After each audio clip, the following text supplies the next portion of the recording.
Kodim 0508 Depok mengadakan kegiatan bakti sosial bersih-bersih sampah di sejumlah titik yang tersebar di 11 kecamatan sekota Depok.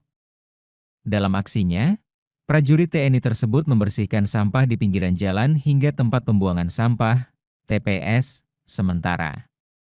Kemudian, sampah-sampah yang berhasil dikumpulkan diangkut menggunakan truk dibawa ke tempat pengolahan sampah Poco Tangguh Alam Lestari, PTAL, Kecamatan Cipayung. Di PTAL ini, sampah akan diolah menggunakan mesin khusus hingga tak bersisa atau dikenal dengan metode zero waste.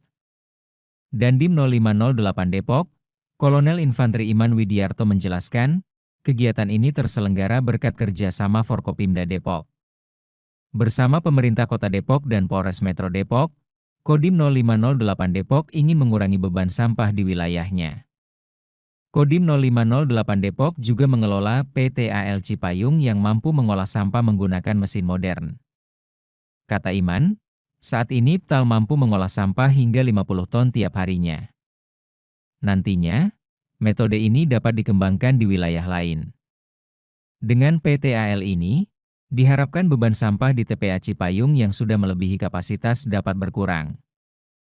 Baik, kegiatan kita hari ini kita uji coba bagaimana jajaran dari Kodim bekerjasama dengan Forkopimda dalam hal ini dengan DLHK di bawah Pak Wali, kemudian ada rekan-rekan kepolisian juga membantu atas izin dari Pak Kapolres. Kemudian kita ngambilin sampah di sektor-sektor masing-masing koramil tersebar mulai dari Panma sampai Limo, kemudian dibawa ke tempat pengolahan sampah Pojok Tangguh Alam Lestari di Cipayung ini. Kemudian di sini nanti sampah akan diproses hingga benar-benar habis, sehingga metode zero waste itu bisa diimplementasikan. Dan kita menyelesaikan ini tentunya berupaya untuk memberikan solusi bagi permasalahan sampah di Depok. Dan memang ini kapasitasnya masih kecil, sekitar 50 ton nanti target kita di awal. Namun ini setidaknya memberikan gambaran bahwa sampah di Depok yang potensi timbunannya adalah 1.200 ton itu insya Allah dengan bertahap nanti ini bisa diduplikasi di beberapa daerah lainnya di tiap kecamatan, sehingga nantinya sampah di Depok itu benar-benar bisa habis, tidak hanya ditimbun sebagaimana yang terjadi di TPA Cipayung. 50 ton per hari?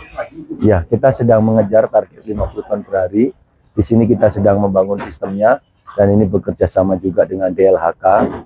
Dan di sini kita juga mempekerjakan rekan-rekan kita dari pemulung, itu daripada memulung di jalanan. Jadi begitu ada dropping, truk sampah datang, yang high value diambilin dulu oleh para pemulung. Jadi ini merupakan tanggung jawab sosial juga.